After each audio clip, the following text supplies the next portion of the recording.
Donc, Jumbo, bonjour, beauté, euh, bonjour, docteur Hamzat, et bonjour à tous ceux qui nous regardent aujourd'hui. Nous sommes aujourd'hui réunis pour parler d'un thème central dans le panafricanisme, c'est celui de l'Organisation de l'Unité africaine, l'EUA, qui fête ses 60 ans cette année. C'est l'occasion donc pour nous autres organisations panafricaines d'analyser un petit peu, de faire l'état des lieux et le bilan de cette organisation qui était censée porter les espoirs du panafricanisme de tout le continent et même au-delà de la diaspora africaine. Nous ne pouvions pas ne pas aborder ce thème et je vous remercie, Dr Hamzat Yabara, d'avoir bien voulu accepter, malgré vos contraintes, de participer à cet échange sur le thème 60 ans de l'OUA à l'Union africaine, quel bilan pour l'unité africaine et le panafricanisme. Je vais sans plus tarder vous dire que cette conférence ou cet échange est organisé par la Ligue panafricaine UMOJA, qui est une organisation panafricaine qui a pour but de participer à la création des États-Unis d'Afrique à travers naturellement un appui à toutes les organisations politiques, à tous les mouvements panafricains qui se donnent pour objectif celui effectivement de concourir à l'union de toutes les populations africaines, de tous les peuples africains du continent et de la diaspora. C'est une organisation qui a plusieurs pans. On a notamment la publication d'un magazine, le Pan-African, qui est rendu à sa 24e édition, très dense, très complète. Je vous invite naturellement à lire, à acheter naturellement et même à vous abonner afin de pouvoir profiter également des prochains numéros de ce Pan-African-là, qui est un magazine rédigé par les militants de la Ligue panafricaine du Moja et qui traite de différents thèmes d'actualité du continent et pas que. Donc, sans plus tarder, on va rentrer dans le vif du sujet. Je vais un petit peu planter le décor en indiquant que les 23, 24, 25 mai 1963, 32 chefs d'État africains qui avaient accédé à l'indépendance s'étaient rencontrés à Addis Abeba, la capitale de l'Éthiopie, à l'effet de signer la charte portant création de l'Organisation de l'Unité africaine. C'était donc la toute première organisation continentale de ce type qui voyait le jour. Les objectifs principaux de l'organisation étaient de débarrasser le continent des vestiges restants de la colonisation et de l'apartheid, de promouvoir l'unité et la solidarité entre les États africains, de coordonner et d'intensifier la coopération pour le développement, de sauvegarder la souveraineté et l'intégrité territoriale des États membres et de promouvoir la coopération internationale. Ces objectifs peuvent donc être analysés aujourd'hui, 60 ans après, en essayant de faire un petit peu le bilan de ce que cette organisation a pu produire sur le continent africain et pas que, et en dehors également. Et pour ce faire, donc j'échange aujourd'hui avec le docteur Hamzat Boukari Yabara, que je laisse se présenter ou dire un mot d'entrée éventuellement à ceux qui nous regardent ou qui nous regarderont. Oui, Jumbo Futsing, c'est un plaisir et un honneur de partager donc cette rencontre avec toi, cette conférence, cet échange. Là, je suis actuellement en Martinique où nous célébrons la période des résistances à travers le convoi pour les réparations. Et donc, depuis la Martinique, je voudrais adresser à tous les camarades de la Ligue qui nous suivent et à tous les camarades sympathisants les salutations de nos frères et sœurs d'ici, qui sont engagés dans un combat panafricain pour les réparations. Et voilà, et donc je voudrais aussi remercier les uns et les autres qui vont se mobiliser pour que la journée du 25 mai, et plus précisément celle du 24 mai, soit un moment également de réflexion sur le devenir de ce projet d'unité africaine qui est plus que jamais urgent au regard de la situation sur le continent. Pour le reste, je suis l'auteur de Africa Unite, une histoire du panafricanisme, qui est un livre, je pense, assez complet sur la question du panafricanisme. Et puis, j'ai l'honneur de présider l'organisation qui anime effectivement cette rencontre aujourd'hui. Merci en tout cas, et je sais que ça n'a pas été évident de vous rendre disponible, donc merci vraiment de nous éclairer de vos lumières sur ce thème-là. On va sans plus tarder essayer de repartir, effectivement, vu que vous êtes historien, dans l'histoire même de la création de cette institution qu'est l'Organisation de l'Unité africaine devenue Union africaine aujourd'hui. Docteur Hamzat Boukari, que pouvez-vous nous dire? Quel est l'homme politique en fait qui le premier à la vision, à le projet de cette union-là? Et voilà, comment est-ce que par la suite cette idée évolue pour finalement aboutir à la création de l'organisation panafricaine que nous connaissons aujourd'hui? Alors, la première personne, je pense qu'il faut créditer d'avoir eu cette vision de l'unité africaine, c'est un Haïtien qui s'appelle Benito Silva, qui en 1896, après la victoire de l'Éthiopie contre l'Italie à Adoua, se rend en Éthiopie, rencontre l'empereur Ménélique II et lui propose en fait une union entre l'Éthiopie, le Libéria et Haïti. L'Éthiopie qui est le seul pays qui a résisté à la colonisation européenne, le Libéria qui est un peu particulier, une colonie afro-américaine, et Haïti qui s'est libéré la première république noire, notamment dans la Caraïbe. Et donc Benito Silva, c'est le premier qui a cette idée-là. Et c'est par rapport à cette idée-là que la conférence panafricaine, la première, est organisée à Londres en 1900. Il s'agit de penser la résistance et la libération de l'Afrique progressivement tout au long du XXe siècle. Et au fur et à mesure que cet idéal, que cette lutte de libération avance, il devient de plus en plus évident qu'il faut la lier à la question de l'unité. Et donc après 1945, c'est Kwame Nkrumah, le Ghanéen, qui va avoir la vision la plus complète de l'unité africaine et qui va, à partir du Ghana, développer le projet des États-Unis d'Afrique, dont Marcus Garvey avait déjà aussi une part de paternité du point de vue de l'appellation, mais que Kwame Nkrumah va réellement concrétiser en termes de projet politique, en termes de doctrine. Donc, du coup, je pense qu'il y a une filiation très importante entre Benito Silva, le Haïtien, Marcus Garvey, le Jamaïcain, et Kwame Nkrumah, le Ghanéen, qui est la figure la plus avancée en termes de vision sur la question de cette union ou unité africaine à ce moment-là. Merci. Alors, si on peut résumer en quelques mots, on dirait donc qu'en réalité, à la base de cette idée, on a deux afrodescendants, donc Benito Silva et Marcus Garvey, qui sont tous des afrodescendants, l'un d'Haïti et l'autre de la Jamaïque, et puis un Africain. Et ça nous permettra peut-être comme ça là de faire une petite intrusion pour se dire, mais comment ça se fait donc que ces États-là ne soient pas membres finalement de l'Union africaine, et est-ce qu'un jour on pourra envisager qu'ils en fassent totalement partie? Donc, si vous voulez peut-être vous donner la peine de donner quelques éléments peut-être de réponse à cette interrogation-là sur ce cas des Africains de la diaspora qui sont à l'origine justement de cette idée, mais qui ne font pas partie finalement de l'ensemble qui est créé. Oui, alors, juste une petite aparté, il y a des personnes qui demandent le lien sur le site de le groupe de la DUP, le lien pour suivre le live. Donc, si quelqu'un peut leur partager, peut-être Mairie. Donc, ça, c'est dit. Alors, sur la question que vous posez, c'est très important parce que le panafricanisme est né dans la diaspora. C'est vraiment le projet de la diaspora, des afro-descendants, comme on les appelle. Et à partir de 1945, le panafricanisme va se continentaliser, c'est-à-dire qu'il va être récupéré par une autre diaspora qui est celle qui quitte le continent africain, mais pas dans la déportation. C'est celle qui quitte l'Afrique dans le but d'y revenir sans avoir été lavé de son identité. Et donc, il y a une différence effectivement entre les Haïtiens, les Jamaïcains, les Martiniquais, qui ont une conception du panafricanisme dans laquelle la notion des nationalités berlinoises, comme on dit, a été effacée. C'est-à-dire qu'un Martiniquais, un Jamaïcain, un Haïtien ne va pas se référer au fait qu'il est Camerounais d'origine ou Congolais d'origine, mais africain.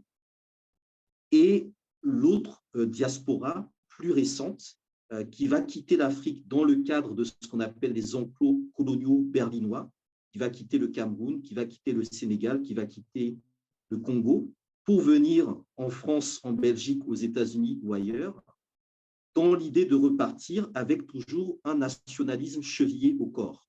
Donc après 1945, le panafricanisme est rattrapé par le nationalisme, par les nationalismes, et lorsque les indépendances arrivent, les nationalismes se sont déjà un peu trop enracinés, à travers notamment ce qu'on appelle l'intangibilité des frontières héritées de la colonisation. Et donc, celui qui était panafricain, il rentre au Cameroun, il devient nationaliste camerounais. Celui qui était du Sénégal, il devient nationaliste sénégalais. Donc, progressivement, la dimension nationaliste devient prioritaire à la dimension panafricaniste. Et dans cette situation-là, les territoires de la diaspora, qui sont les lieux de naissance du panafricanisme, vont être malheureusement écartés de la création de l'OUA parce que ce sont des territoires qui, pour la plupart, n'avaient pas non plus de souveraineté. Le seul qu'il aurait été absolument nécessaire d'inclure au moment de la fondation de l'OUA, c'était Haïti. Mais Haïti, au début des années 60, c'est Duvalier, c'est une néocolonie américaine et ça n'a donc pas tellement de pertinence d'inclure une néocolonie de plus, sachant que la plupart des États africains réunis à Addis Abeba le 24 mai, 25 mai 63 étaient des néocolonies. Donc, du coup, la question effectivement de la diaspora se pose. À mon sens, la véritable organisation panafricaniste qui pourrait voir le jour doit être fondée sur la diaspora. C'est-à-dire qu'il faudrait renverser, je pense, le rapport, la relation, et faire d'une organisation panafricaine une base pour la diaspora. Et c'est ce que Malcolm X voulait faire un an après la création de l'OUA. En 1964, Malcolm X décide de créer, avec un historien qui s'appelle John Henry Clark, l'Organisation de l'unité afro-américaine, dans laquelle il veut réunir tous les Noirs du monde occidental. Et je pense personnellement que Malcolm X a été assassiné à cause de ce projet. Beaucoup de gens sortent d'autres histoires. Pour moi, c'est évident. À partir du moment où il voulait réunir tous les Noirs de la diaspora et faire que cette organisation-là soit intégrée à l'OUA, eh bien, il ramenait réellement le panafricanisme révolutionnaire au sein de l'OUA. C'est pour ça qu'il a été éliminé. Donc, je pense qu'il est effectivement important de souligner la contradiction, l'incohérence d'avoir une organisation dite panafricaine qui n'inclut même pas les territoires de naissance du panafricanisme aujourd'hui. Et ça, c'est quelque chose qu'il faut effectivement corriger. Alors, il y a eu ce qu'on appelle la 6e région, la diaspora, qui a été érigée comme 6e région. Et cette diaspora, elle n'a pas de représentation politique en tant que telle. Elle est un peu laissée à elle-même. Donc, il faut trouver des moyens de l'organiser. Et ça passe effectivement par nos mouvements, par nos structures, et aussi par les quelques États qui ont effectivement une légitimité, comme les États de la Caraïbe, la CARICOM, qui font un travail très important aussi sur la question des réparations et sur la reconnexion entre la diaspora et le continent.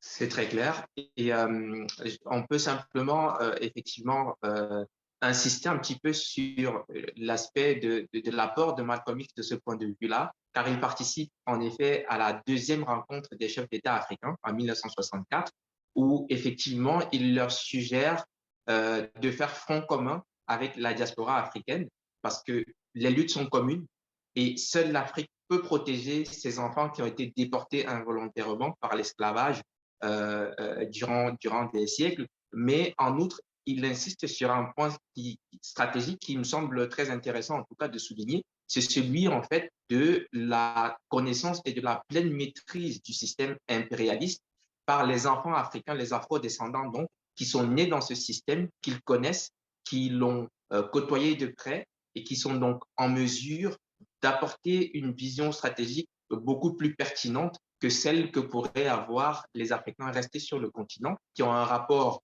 assez différent avec l'impérialisme. C'est donc une voie qu'il me semble tout à fait important et pertinent de creuser, ce rapprochement entre la diaspora et l'Afrique afin justement de parvenir à une organisation panafricaine qui pourra véritablement libérer et l'Afrique et sa diaspora.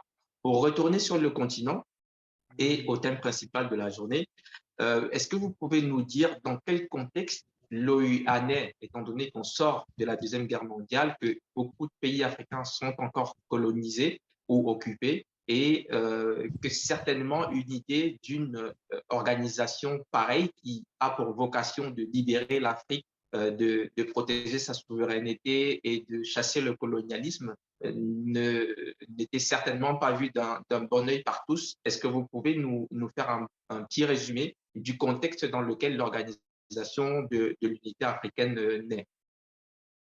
Le contexte, il est celui des indépendances, premièrement, et de la question de savoir quelle unité faut-il adopter dans le contexte de la guerre froide, de ce qu'on appelle le mouvement des non-alignés, et aussi de ce qu'on appelle la naissance du tiers-monde et de Bandung. C'est-à-dire que les pays africains qui mènent chacun séparément leur lutte pour l'indépendance arrivent en rang dispersé dans le système international. Et donc, ils sont amenés à se rapprocher par des affinités idéologiques, par des oppositions ou des conflits d'intérêts, et à se regrouper dans des lignes différentes. Par exemple, le Maroc, qui n'a jamais été une colonie mais un protectorat, au moment de son retour à la souveraineté, veut récupérer ses frontières d'avant la colonisation. Ce qu'on appelle le Grand Maroc, qui inclut la Mauritanie, qui inclut une partie du Mali, le Sahara occidental. Et donc, le Maroc va s'opposer à la reconnaissance de l'indépendance de la Mauritanie. Et cette logique de l'intangibilité des frontières, du refus de l'intangibilité des frontières, est partagée par le Ghana de Kwame Nkrumah, qui du coup rejoint effectivement le Maroc en estimant qu'on ne peut pas aller à l'indépendance sur la base des frontières héritées de la colonisation, mais qu'il faut revoir la carte du continent africain. En parallèle, on a aussi des conflits de guerre froide qui apparaissent, comme la crise du Congo, où on voit aussi les pays africains se diviser entre ceux qui soutiennent Lumumba et ceux qui, au contraire, refusent d'apporter leur soutien à Lumumba.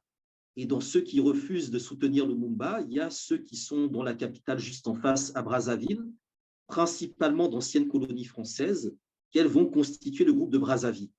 Et donc, tous ceux qui ne sont pas dans la logique du groupe de Brazzaville vont se retrouver avec le Ghana, avec l'Égypte et avec quelques autres pays comme la Guinée de Sékou Touré dans le groupe de Casablanca. Donc, en fait, ce que je veux dire, c'est qu'on a des groupes qui se constituent, groupe de Brazzaville, groupe de Casablanca, groupe de Monrovia, qui sont liés à différents enjeux de géopolitique à l'époque et qui ne sont pas forcément liés à une vision commune de l'unité africaine. Donc, ce sont, je dirais, des actualités, des crises qui créent des rapprochements ou qui créent des oppositions. Maintenant, dans ce schéma assez complexe que je ne vais pas forcément détailler ici, il y a Kwame Nkrumah qui, lui, a une vision très claire de là où il veut aller. C'est-à-dire que tous les autres ont des intérêts cachés, y compris l'Éthiopie d'Haïlé Sélassié, mais Nkrumah, lui, sait exactement où est-ce qu'il faut aller. Il faut aller vers des États-Unis d'Afrique avec une monnaie commune, une diplomatie commune, une armée commune et un projet vraiment de développement commun à l'ensemble du continent pour acter la libération de tout le reste de l'Afrique et faire en sorte que l'Afrique puisse constituer un bloc dans le cadre de ce qu'on appelle les grands ensembles de l'époque. Donc, c'est ça, en fait, qu'il faut distinguer, c'est-à-dire d'un côté les logiques singulières où chacun, par rapport à son intérêt, va se regrouper dans un autre groupement, et la vision plus globale qui est celle de Nkrumah. Et cette analyse-là, elle nous permet de comprendre certaines choses. Elle nous permet de comprendre pourquoi le Togo, qui d'ailleurs n'était pas présent à la création de l'OUA en raison de l'assassinat de Sylvanus Olympio, propose aujourd'hui le 9e congrès panafricain. Pourquoi le Togo est si présent dans la médiation au niveau du Mali? Pourquoi le Togo est le pays, pourtant largement france-africain, qui a le plus soutenu le Mali parmi les pays de la CEDEAO? Parce que ça renvoie en fait à des géopolitiques, à des intérêts singuliers qui se masquent et qui utilisent en fait le manteau du panafricanisme pour avancer. Mais il n'y a pas de vision globale de ce panafricanisme-là. Et donc, je dirais que ce qui se passe dans les années, fin des années 50, début des années 60, ben, ce sont des collisions d'intérêts singuliers, d'intérêts nationaux, d'intérêts géopolitiques qui empêchent d'avoir une vision globale qui était celle de Kwame Nkrumah. Donc, lorsque Haïlé Sélassié et les diplomates éthiopiens arrivent à réunir les deux groupes de Monrovia et de Casablanca pour la conférence à Addis-Abeba, la vision de Nkrumah, qui est vraiment une vision globale, est devenue inaudible parce qu'il y a trop d'intérêts particuliers. Et chacun veut se concentrer sur son intérêt particulier plutôt que de voir l'intérêt global de tous.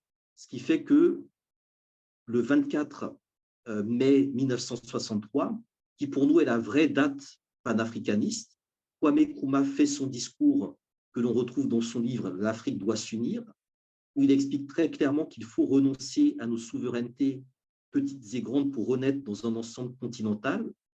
Et le 25 mai, la proposition de Kwame Nkrumah est balayée d'un revers de la main par des dirigeants africains qui veulent tous rester maîtres de leur territoire.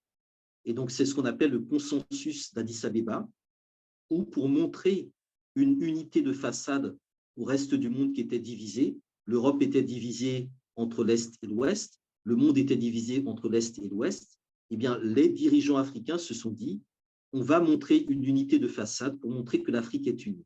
Or, l'Afrique était au contraire le continent le plus désuni. Et donc, l'OUA part vraiment d'un consensus qui relève à la fois d'un malentendu et d'une problématique africaine qui est de refuser d'aller jusqu'au bout de nos conflictualités. Nous avons une culture du consensus qui nous amène parfois à choisir les choix les plus déplorables et les plus problématiques, alors que parfois, il faut rester sur des logiques de conflictualité et de confrontation. Il aurait fallu rester sur des logiques d'opposition à l'intérieur du continent africain, laisser ces oppositions se développer de manière ouverte, plutôt que de partir sur une union quelque part hypocrite, dans laquelle personne ne fait confiance à personne, mais qui finalement bloque l'avancée réelle du panafricanisme. Ce qui fait que l'OUA, en dehors de l'aspect de libération du reste du continent, va devenir en fait ce qu'on appelle un syndicat des chefs d'État, qui sont principalement voués à se défendre les uns les autres ou à se monter les uns contre les autres, et ne va pas tellement accomplir son devoir qui était de permettre l'émancipation, la libération, la souveraineté des peuples africains. Donc, du coup, il y a vraiment cette contradiction de départ qui est flagrante et dont on n'arrivera jamais vraiment à ressortir par la suite, parce que dès le départ, on a acté le principe d'un consensus, alors qu'il fallait rester sur le débat, sur l'opposition, sur la conflictualité, parce que de cette conflictualité pouvait naître une véritable dialectique panafricaniste qui aurait permis d'avancer plus solidement vers une réelle émancipation de l'Afrique. Je me permets une petite digression, c'est effectivement, j'ai eu un échange ce week-end avec des camarades justement de la Ligue panafricaine dans le cadre d'un groupe de travail que nous avons. Et je leur disais, moi également, que je pense que dans certains cas, il vaudrait mieux qu'il y ait ces oppositions-là, qui soient franches, mais qui permettent finalement d'arriver à un aboutissement qui soit beaucoup plus concret, beaucoup plus viable, beaucoup plus durable que justement les compromis qu'on veut généralement faire avec pas mal de notions qui sont parfois exogènes. Et j'ai envie de vous poser la question de savoir, est-ce que, outre ces facteurs endogènes qui ont empêché à l'Union africaine de se créer dans une véritable union, est-ce qu'il y a des facteurs exogènes qui ont compté? Est-ce qu'il y a des influences qui ont pesé sur un certain nombre de chefs d'État, entre guillemets indépendants à ce moment-là, pour qu'on en arrive à ce consensus qui est un consensus totalement biaisé dans le fond? Alors, les ingérences, évidemment, je parlais tout à l'heure du groupe de Brazzaville. Le groupe de Brazzaville, ce sont des anciennes colonies françaises, moins le Mali et la Guinée, le Mali de Modibo Keïta et la Guinée de Sékou Touré, qui en fait soutenaient l'Algérie française, qui soutenaient également l'indépendance de la Mauritanie et qui étaient partisans de ce qu'on appelle la balkanisation, c'est-à-dire l'éclatement des fédérations et des ensembles à l'intérieur de l'Afrique, et qui permettait en fait à la France d'avoir un nombre important de voix dans les institutions internationales. Le groupe de Brazzaville est le premier groupe qui s'est fermé aux autres pays du continent, qui a estimé que pour en faire partie, il fallait faire partie des anciennes colonies françaises. Et ce groupe-là va régulièrement privilégier l'unité dans le maintien du lien avec la France. Et ça donnera lieu à différentes organisations, l'Union africaine et malgache, l'Organisation de coopération africaine et malgache, un peu plus tard aussi la francophonie, qui vont vraiment s'appuyer sur ce noyau d'États franco-africains, toujours liés à la France par le franc CFA, par les bases militaires, par la diplomatie, par tout un ensemble de liens que Kwame Nkrumah et le groupe de Casablanca appelaient à rompre de manière radicale.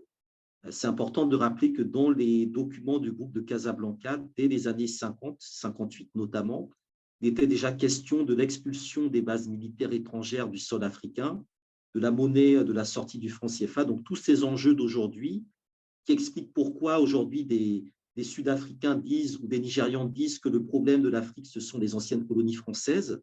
Ça ne date pas d'aujourd'hui, ça date déjà de l'époque même d'avant les indépendances. Donc, la France a joué un rôle de division à ce niveau-là, en pilotant notamment une partie de la diplomatie ivoirienne via Félix Houphouët-Boigny.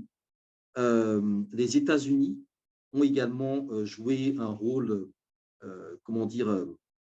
très particulier, en essayant notamment d'influencer la position de l'Éthiopie sur un certain nombre d'enjeux, notamment sur les enjeux qui étaient liés notamment à la question des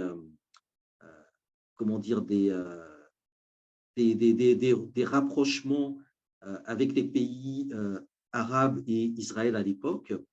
On a également l'URSS qui, sans jouer directement un rôle, était néanmoins présente déjà dans un certain nombre de pays africains et surtout au niveau des mouvements de libération d'Afrique australe. Donc, ce qu'on peut dire, c'est que ce qu'on appelle entre guillemets les grandes puissances de l'époque avaient déjà chacune leur base ou leurs entrées ou leurs intérêts pour que s'il y ait une unité africaine, elle se fasse dans le cadre de leurs intérêts ou que cette unité-là soit aussi dans l'incapacité de réellement changer le rapport de force. Donc ça, ce sont les ingérences soft. Après, nous avons les ingérences qui relèvent, comme on dit, du hard power, c'est-à-dire de l'intervention directe. Et là, ça renvoie, aux assassinats, aux éliminations de dirigeants panafricains qui avaient des projets concrets et qui ont été éliminés. Donc, on peut citer effectivement Sylvanus Olympio, le premier président du Togo, qui était chargé notamment de rédiger la charte de l'OUA. C'est ce à quoi il s'attelait quand il a été assassiné la veille de la sortie du Togo du franc CFA. On peut également citer effectivement Lumumba, qui avait l'objectif de faire du Congo la capitale des États-Unis d'Afrique avec le soutien de Kwame Nkrumah, qui a été donc éliminé dans un complot avec les Américains, les Belges et les Occidentaux de manière générale et des agents locaux. On peut citer aussi les indépendantistes camerounais, notamment Félix Mounier, qui travaillait avec Frantz Fanon pour rattacher le projet d'unité africaine aux luttes anti-impérialistes. Mehdi Ben Barka au niveau de la tricontinentale également. Donc, il y a un certain nombre de dirigeants qui, entre la fin des années 50 et le début des années 60, le milieu des années 60, ont été éliminés par l'impérialisme, alors soit directement, soit indirectement, en raison de leur position panafricaniste qui allait à l'encontre, évidemment, des choix qui ont été faits par la plupart des dirigeants africains à Addis Abeba le 25 mai 1963. Bien, et cela nous amène effectivement à revenir sur l'Éthiopie que vous avez mentionné.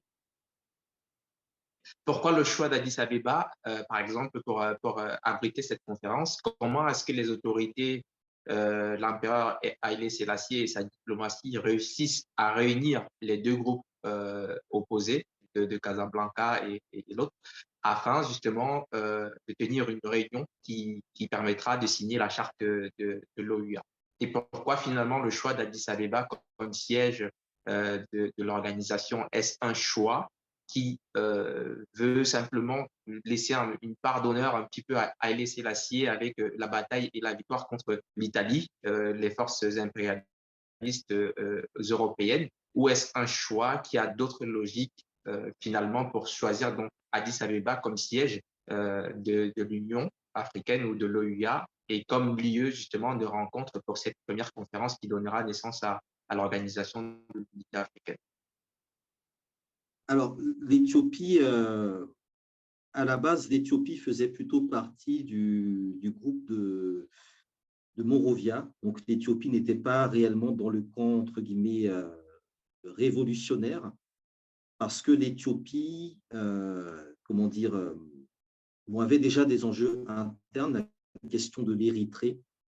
L'Érythrée, c'est un territoire qui avait été, on va dire, donné aux Italiens dans les années 1880, dans un cadre de conflit un peu interne, un peu compliqué à expliquer ici, mais l'Éthiopie réclamait, en tout cas à annexer, et souhaitait récupérer l'Érythrée dans son giron. Et donc la position de l'Éthiopie était un peu ambiguë parce qu'il y avait à la fois des enjeux internes par rapport justement à cette question de l'intangibilité des frontières et en même temps des enjeux, je dirais, de réintégration dans la diplomatie continentale, puisque le pays n'a jamais été colonisé et il a néanmoins toujours été en lien avec la France, avec l'Angleterre, avec les États-Unis, dans le cadre de sa diplomatie. Donc, ce sont principalement les diplomates éthiopiens, notamment le prince et fils de Haïlé Sélassié, qui vont développer un certain nombre de rencontres bilatérales dans la seconde moitié des années 50 pour, d'une part, se positionner dans le contexte des indépendances à venir et essayer aussi de rattacher la plupart des pays qui accédaient à l'indépendance à la diplomatie éthiopienne. Donc, c'est vraiment un travail de diplomatie qui est fait. L'Éthiopie s'est positionnée à l'avant-garde de la lutte anticoloniale à partir notamment de 1935, quand il y a l'agression de l'Italie de Mussolini.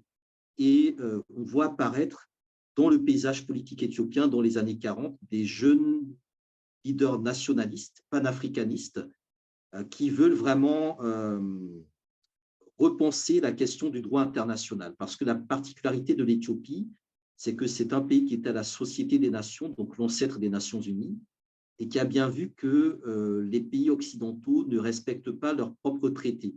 Ils mettent en place des lois et des chartes qu'ils ne respectent pas lorsqu'il s'agit des questions africaines et coloniales. Et Haïlé Sélassié s'en était rendu compte au moment de l'agression de son pays. Il avait fait appel à la Société des Nations qu'il avait éconduit. Et lorsqu'en 1945, on met en place l'Organisation des Nations Unies, eh bien, au niveau de l'Éthiopie, on a aussi une cellule qui est développée à New York pour traiter un peu de ces questions-là. Et donc, dans la seconde moitié des années 50 et début des années 60, les diplomates éthiopiens vont mener un grand nombre de missions à l'intérieur du continent africain pour essayer de rallier des dirigeants assez différents les uns des autres et préparer pour 1963 ce qui devait être la conférence du groupe de Monrovia, en tout cas la conférence des États, des États africains indépendants, et faire de cette conférence-là le plus grand sommet réunissant les États africains indépendants de l'époque. Donc, des invitations ont été invitées aux deux groupes. C'est la première fois qu'on a un pays qui assume le fait d'inviter les deux groupes, de Casablanca et de Monrovia. Et beaucoup de choses vont passer en fait par la Guinée de Sékou Touré en raison des liens entre le chef de la diplomatie éthiopienne et Diallo Telli, qui s'occupait aussi à l'époque en partie de la diplomatie guinéenne. Et donc, il y aura deux niveaux, les diplomates, donc entre les diplomates guinéens et éthiopiens, et à un autre niveau entre Sékou Touré et Haïlé Sélassié. Et le fait que Sékou Touré s'engage à venir à Addis Abeba va amener effectivement les autres groupes du groupe de Casablanca à enchaîner sur sa venue. Les deux derniers qui auront été les plus difficiles à convaincre étaient Kwame Nkrumah et Gamal Abdel Nasser, qui finalement décideront de venir à cette conférence d'Addis Abeba en se disant que mieux vaut venir que de rester isolé. Donc, c'est vraiment tout un travail de diplomatie qui est fait par l'Éthiopie.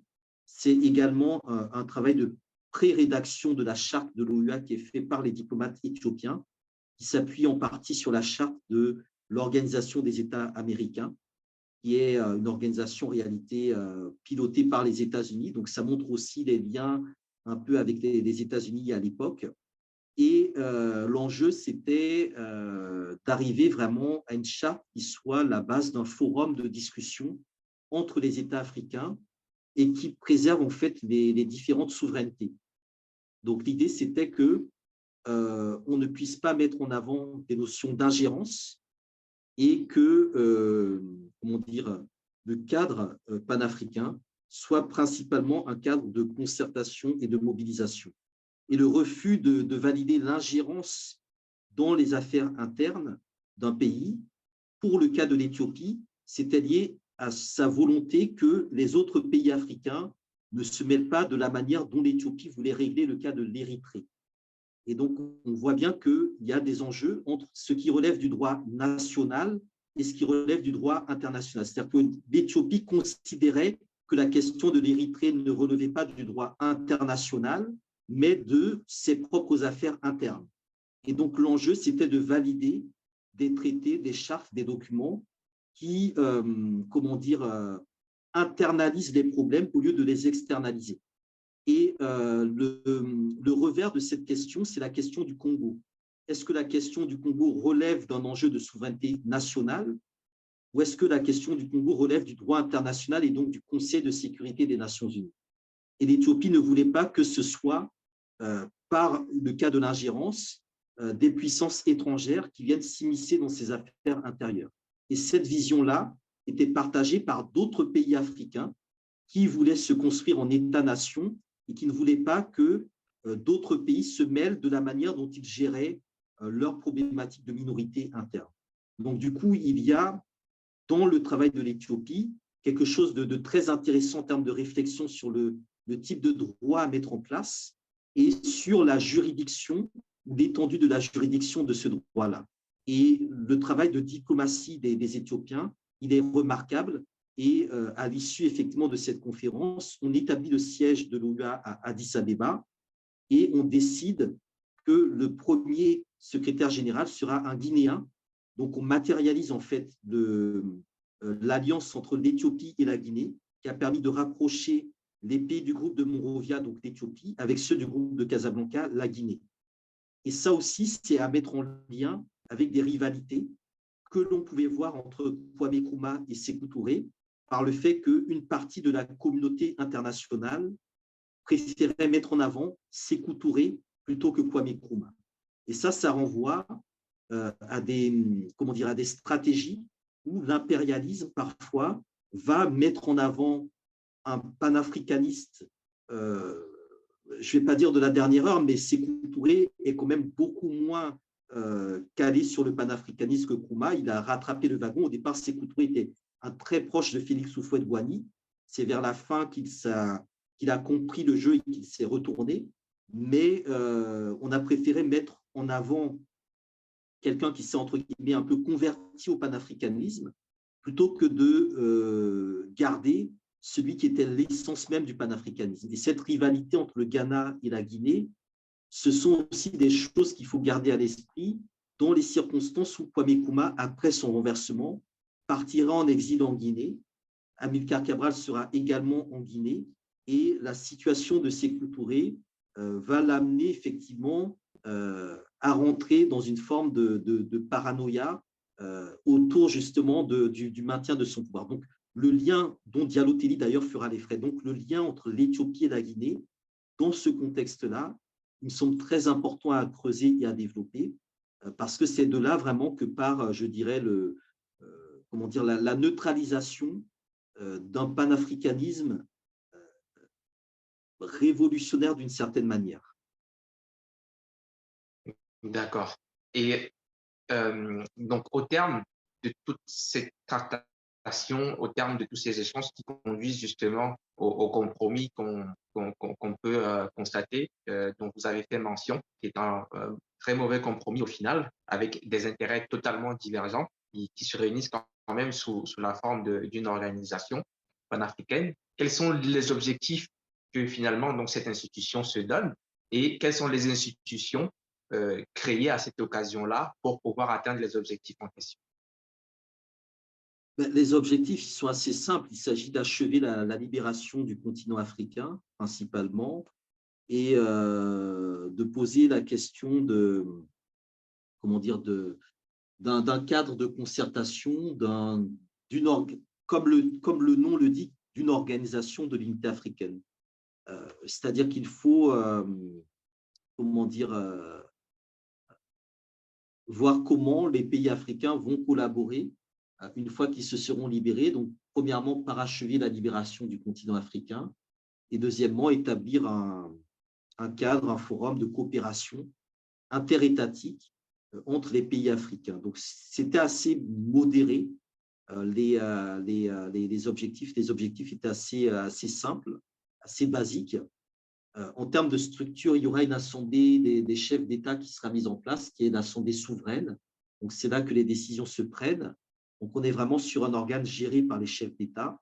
Il y aura également comment dire, une assemblée comment dire, des ministres des Affaires étrangères, en fait, un conseil qui réunit les ministres des Affaires étrangères, qui est chargé de préparer l'Assemblée générale des chefs d'État, un ou deux comités techniques sur des questions de coopération et, le plus important, le comité de libération de l'OUA, qui sera basé à Dar es Salaam et qui avait pour but de fédérer les moyens mis à disposition des armées de libération nationale, notamment d'Afrique australe et d'Afrique orientale.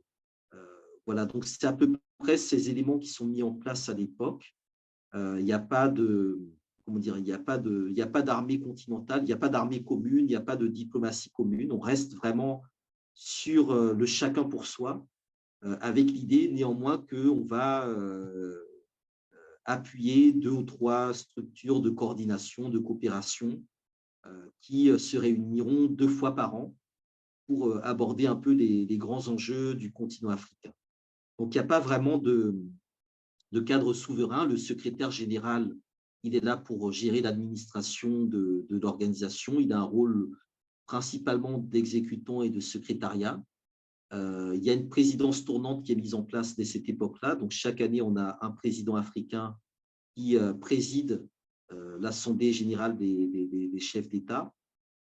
Et en dehors de ça, on n'a pas vraiment d'administration à la hauteur, en tout cas, des enjeux qui soient mis en place à ce moment-là. Donc, c'est une organisation qui est, je dirais, loin d'atteindre la taille loin de mobiliser les moyens qui étaient nécessaires à ce moment-là. Et dès le départ, effectivement, les pays africains sont relativement réticents à contribuer au financement de l'OUA. Et donc, du coup, la question du panafricanisme va être plutôt récupérée par quelques pays africains qui, dans leur diplomatie, mettent les moyens pour que les choses se passent dans le sens d'une véritable libération. D'accord. On évolue. Ensuite, du 6 au 9 septembre 1999, à Sire, un sommet extraordinaire, c'est le 4e de l'histoire de l'organisation, a été organisé par le colonel Muammar Kadhafi, qui réunit 43 chefs d'État et de gouvernement venus participer à cette conférence extraordinaire-là et qui décide d'établir l'Union africaine conformément à la charte de l'OUA à la place, donc en remplacement donc de la défunte organisation qui finira par décéder ou par être totalement mise au placard en 2002, si je ne me trompe pas, en s'appuyant également sur le traité d'Abuja. Mais qu'est-ce qui motive cette volonté de passer de l'organisation de l'unité africaine à l'organisation de l'unité africaine ou bien à l'Union africaine, si on veut? Et si la charte de l'organisation de l'unité africaine est commune aux deux institutions, à celle précédente et à celle suivante, quelles sont les différences fondamentales qu'il y a donc entre l'OUA et l'UA?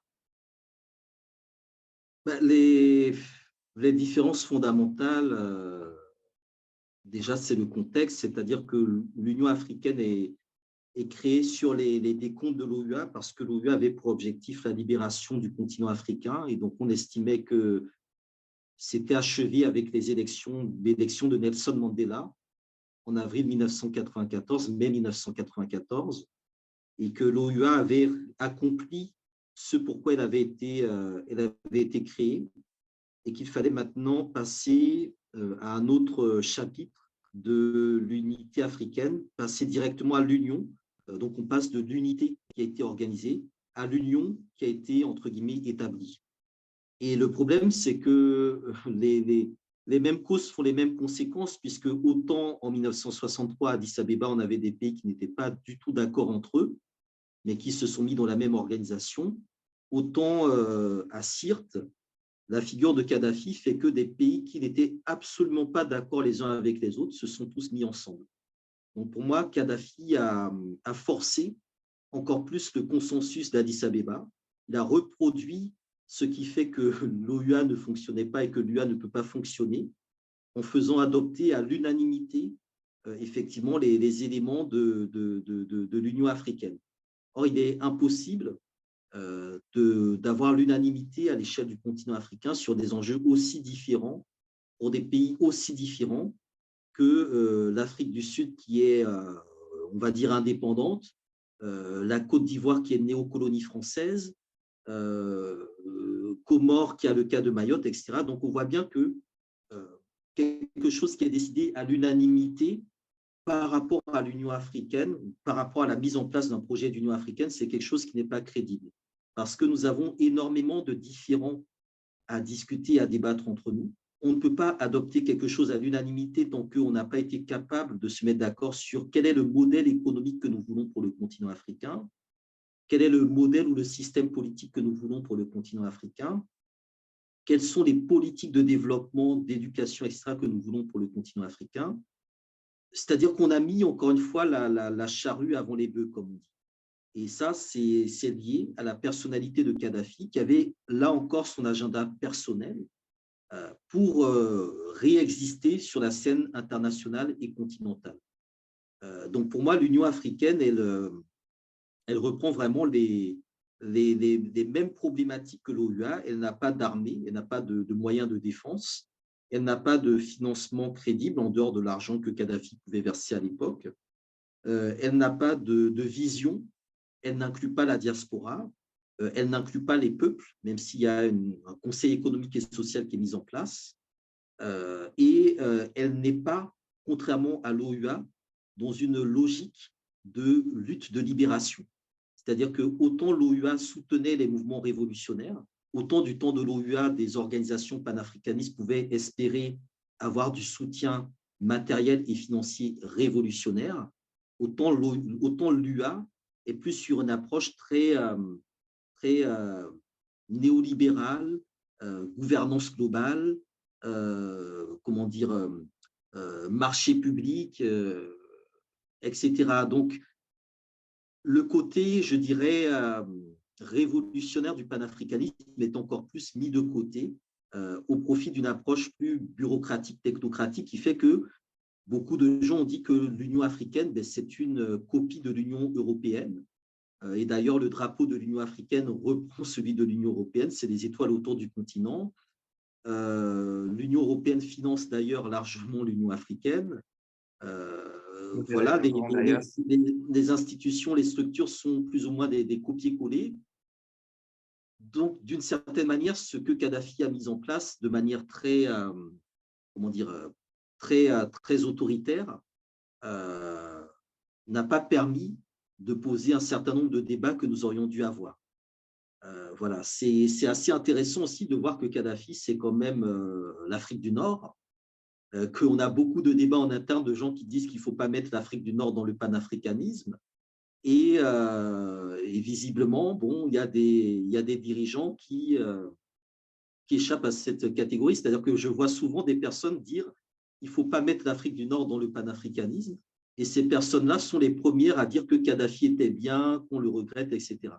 Donc, je trouve qu'il y a beaucoup de contradictions qui mériteraient d'être davantage creusées, beaucoup d'hypocrisie aussi, où je pense qu'on confond beaucoup de choses et en sachant que Kadhafi aussi, dont sa mise en place de l'Union africaine, le fait aussi en réaction aux défaillances de la Ligue arabe. Et Kadhafi a été combattu par les pays du Golfe, ceux qui ont été les plus ardents défenseurs de la guerre de Libye. Après l'OTAN, ce sont quand même les pays du Golfe. Et là aussi, c'est des choses sur lesquelles il faut qu'on réfléchisse, notamment par rapport à l'inclusion de l'Afrique du Nord dans ce projet panafricain, qui pour moi doit l'être, comme Nkrumah le disait à l'époque, c'est les États-Unis d'Afrique qui incluent évidemment l'Afrique du Nord, les îles, plus la diaspora.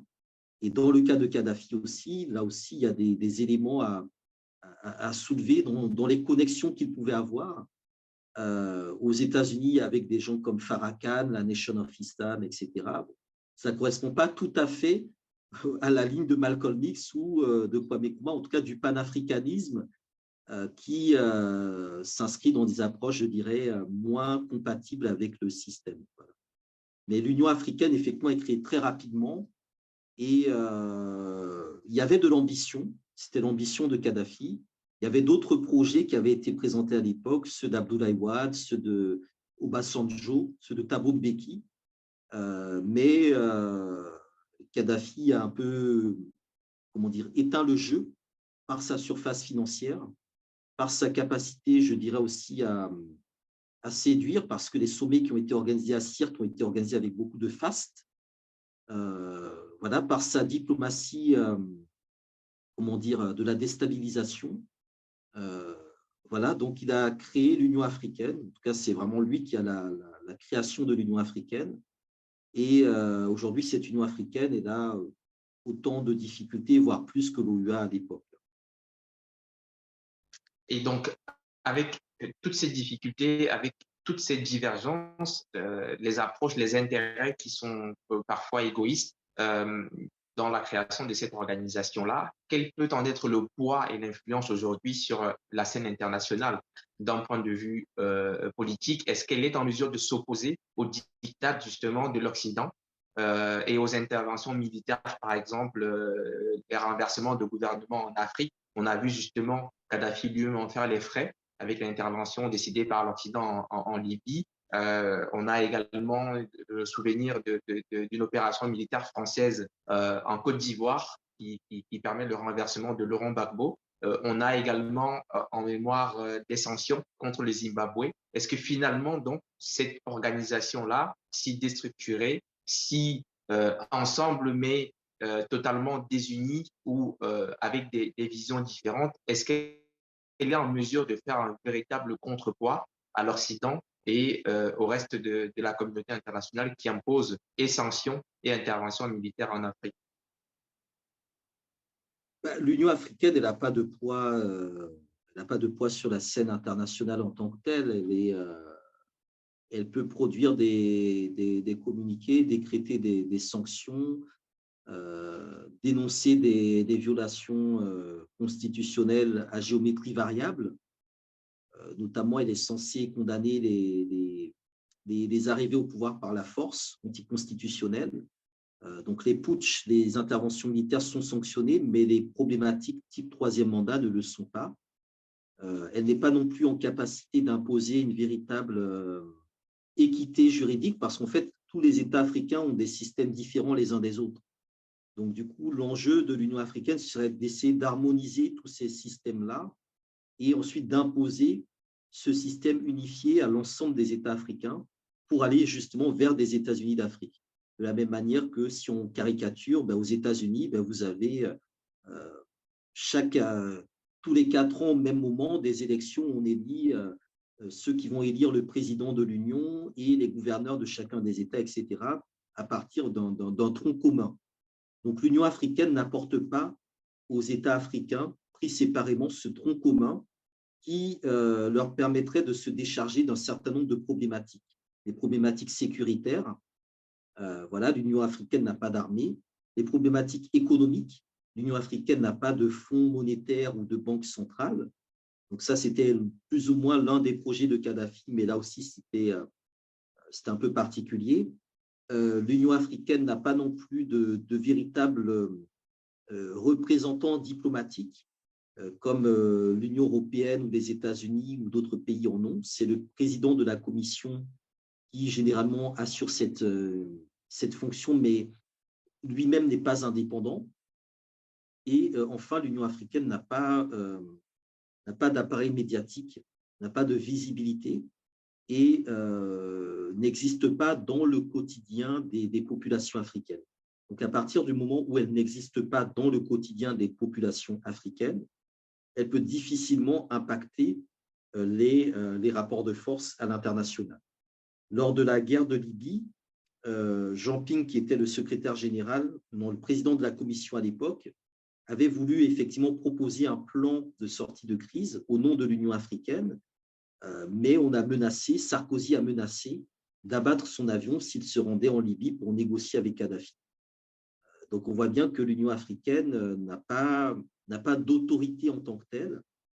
Et cette problématique de l'autorité, du manque d'autorité, est liée au fait que entre 1963 et aujourd'hui, en parallèle au projet continental, on a développé ce qu'on appelle des communautés économiques régionales, comme la CEDEAO, comme la SADC, comme la CEMAC, qui, au niveau de l'Afrique de l'Ouest, de l'Afrique centrale, de l'Afrique orientale, etc., doublonnent un peu avec les prérogatives de l'Union africaine. Ce qui fait qu'on est dans des empilements bureaucratiques où on ne sait plus tellement qui est en première ligne sur telle ou telle question. Donc aujourd'hui, il y a un besoin de clarification et de simplification du paysage institutionnel géopolitique africain. Il y a un besoin de renouvellement de la stratégie panafricaniste institutionnelle et sans doute aussi un besoin de changement de méthode de cette stratégie-là. Alors, il y a des frémissements. Par exemple, pendant le Covid, ils ont décidé notamment de rendre un peu plus publique et moins opaque la gestion de l'Union africaine. Donc, par exemple, lors du vote pour élire le nouveau président de la Commission, je crois qu'il y a eu des audiences qui étaient plus ou moins publiques. Voilà, il y a des prises de position qui sont un peu surprenantes. Au moment de la mort de George Floyd, de l'assassinat de George Floyd, il y a eu un communiqué de l'Union africaine qui dénonçait le sort des Noirs aux États-Unis. Donc, c'était un peu surprenant. Mais en dehors, je dirais, de ces effets de communication, l'Union africaine n'a pas du tout les moyens de peser sur le rapport de force ou la scène internationale.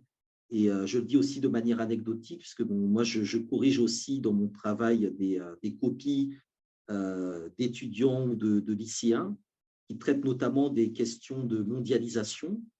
Et souvent, lorsqu'il y a la carte sur les grands ensembles, pour l'Amérique du Sud, il marque Mercosur. Pour l'Amérique du Nord, il marque ALENA. Pour l'Europe, il marque Union européenne. Pour l'Asie, il marque ASEAN. Et pour l'Afrique, généralement, il ne marque rien. C'est-à-dire que même à ce niveau-là, le concept d'Union africaine n'est pas connu. Là, le danger qui se pose, c'est qu'il est probable que d'ici 4 ou 5 ans, ces étudiants qui ne marquent rien sur l'Afrique marqueront probablement ZDECAF, la zone de libre-échange continentale africaine. C'est-à-dire que on va remplacer en fait l'union des États africains par en fait l'union des marchés africains ou l'ouverture des marchés africains. Donc l'un des enjeux qui se posait au moment notamment de la réforme de l'Union africaine, c'était la question économique. Est-ce que l'Union africaine allait suivre un agenda néolibéral ou est-ce qu'au contraire l'Union africaine allait participer aux luttes sociales, notamment contre les accords de partenariat économique? Et le modèle de l'Union africaine, c'est ce qu'on appelle le NEPAD, c'est le nouveau partenariat pour le développement de l'Afrique, qui est en fait un modèle fondamentalement néolibéral. Et donc, du coup, ça pose effectivement la question de la manière dont le panafricanisme aujourd'hui est en réalité une enveloppe utilisée par le néolibéralisme pour se développer à l'échelle du continent africain. Et c'est en ça que la stratégie de Kadhafi, elle était vraiment porteuse de beaucoup de problèmes qui n'allaient pas dans le sens de la résolution des problèmes déjà identifiés au niveau de l'ONU. C'est très important, en tout cas, de souligner tous ces éléments-là qui nous enrichissent énormément.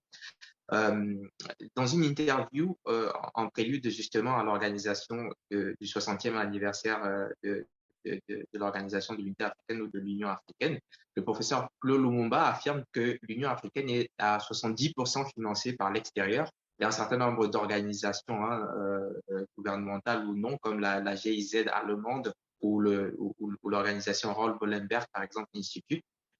Quelle analyse faites-vous de l'épineuse question justement du financement de l'Union africaine par l'Occident, par l'étranger?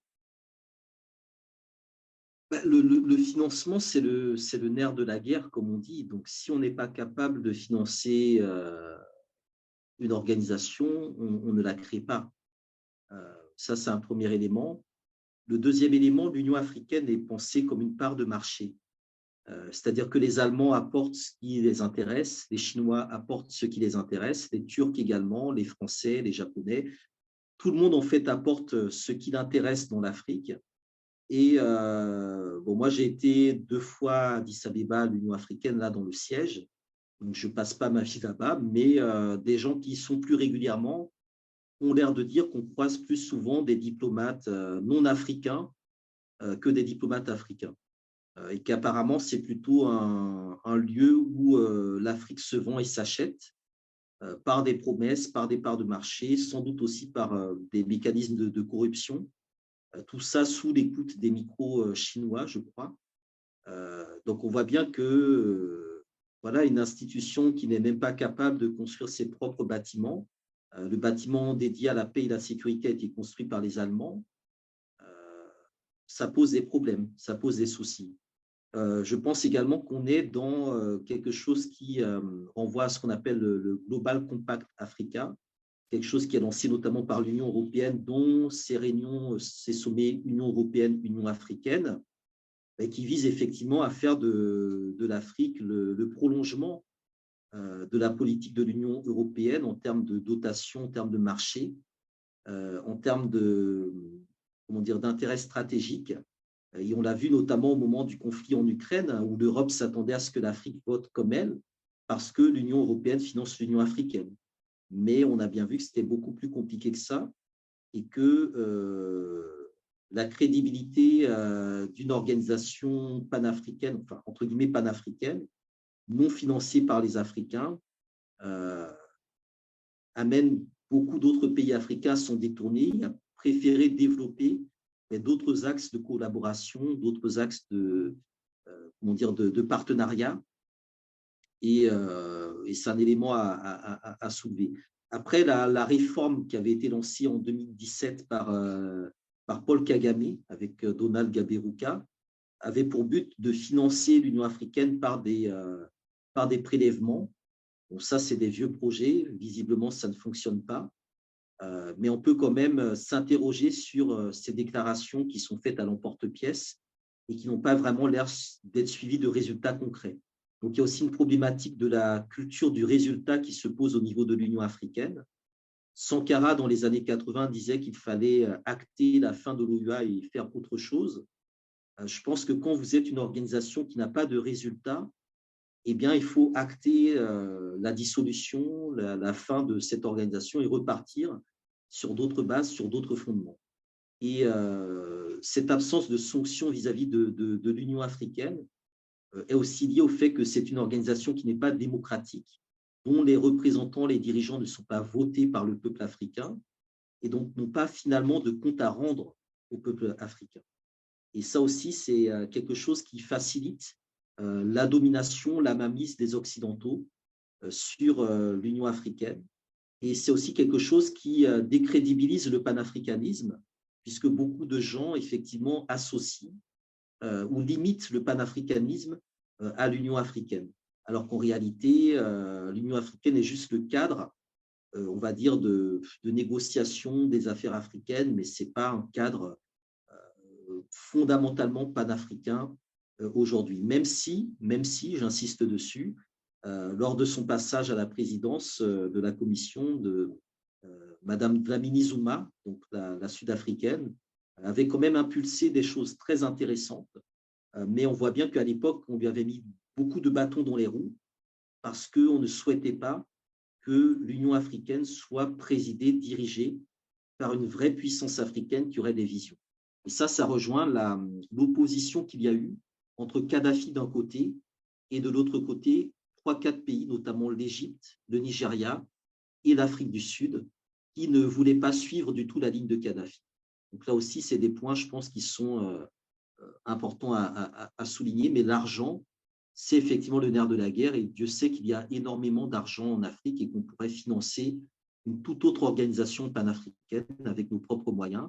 Encore faudrait-il qu'il y ait cette volonté politique de changer tout ce qui est à changer aujourd'hui.